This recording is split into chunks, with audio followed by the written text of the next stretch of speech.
Russia's decision to withdraw from the UN-backed Black Sea grain deal last week has sent shockwaves among global commodity markets, including Egypt, a country dependent on wheat as a major strategic commodity. Yasser Hakim tells us more. Suspending the Black Sea grain deal has been bad news for the largest wheat importer in the world. Egypt consumes more than 21 million tons of wheat a year. More than half of this amount is imported. 80% of Egypt's wheat supplies come from the warring Russia and Ukraine. Wheat is a crucial ingredient in making bread, which serves as the main food staple for Egyptians. However, the local market has not been affected by the latest developments yet. Throughout the crisis, we haven't felt any shortage so far. Egypt's silo capacity was raised to 3.5 million tons in 2022 from 1.25 million in 2021. The Minister of Supply has continuously reassured the public that there is no need for panic, despite the recent global grain markets developments. Up till now, the effect is not highly pronounced. We have more than 5 months reserves, which are very, very safe and very good. The increased silo capacity has come at a cost, as the price of wheat surged by 10% following the collapse of the Black Sea grain deal. Consequently, cash-strapped Cairo had to negotiate a $400 million loan with the United Arab Emirates to finance future wheat shipments. But the Egyptian government has been adopting a long-term strategy to help it become more resilient against external shocks.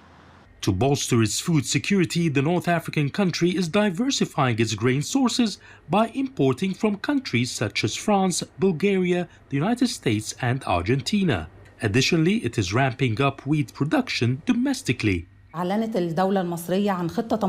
Egypt announced an ambitious plan to cultivate wheat in new plots of land. The total size of the new cultivated land will reach 3.2 million fadans.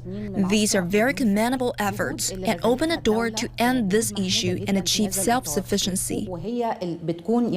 Officials have been supporting farmers like Mohyi Mustafa by providing them with updated technology to enhance their production levels. State experts are giving us technical assistance, weekly supervision, laser equipment and seeds for free to use here. This type of seed double the yield on the same size of land and at less cost.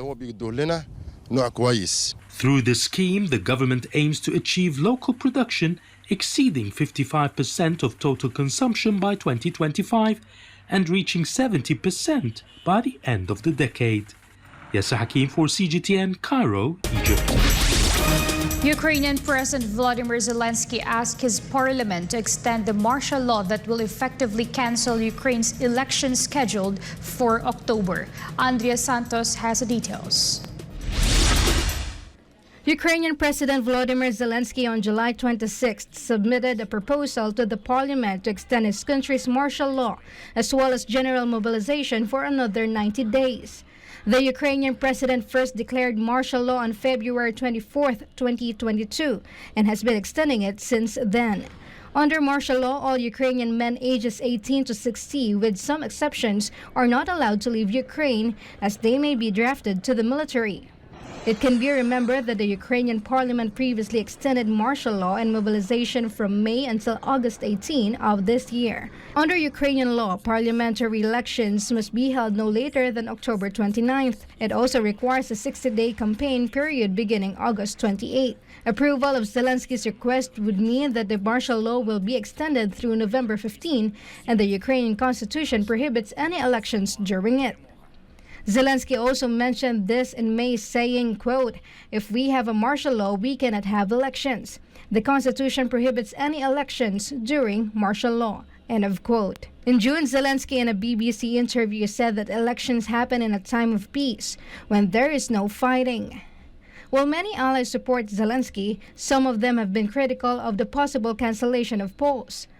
Parliamentary Assembly of the Council of Europe Chief Tinny Cox, in an interview, said that Ukraine should prepare for a vote as soon as possible because democracy cannot properly function without the elections.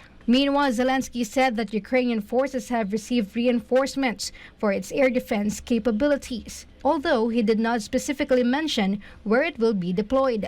The Ukrainian president said it will be directed to where they are most needed. Zelensky did not also disclose the type of air defense support given to Ukraine.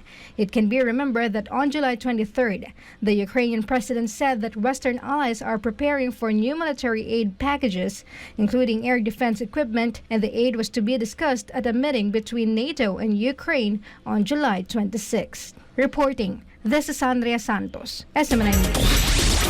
Prior to the Russia-Africa summit, Putin met with the head of a new development bank to talk about the BRICS economic bloc.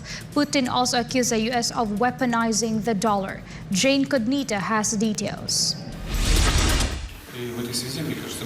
Russian President Vladimir Putin claimed that the U.S. dollar is being used as a weapon of political struggle during his meeting with BRICS new development bank president Dilma Rousseff in St. Petersburg on Wednesday. According to Putin, while setting up alternative financial institutions is difficult, it is still considered as a necessary endeavor at a time when the U.S. has weaponized the dollar. The Russian president also lauded Rousseff, who is also the former president of Brazil. Rousseff took over the position as the president of the NDB on March 23, 2023. Между нашими странами, членами БРИКС, развиваются отношения в национальных валютах, расчеты увеличиваются. И в этой связи, мне кажется, банк тоже может сыграть определенную заметную роль в развитии направления нашей совместной деятельности. Не сомневаюсь, что, используя свой богатый опыт государственной работы,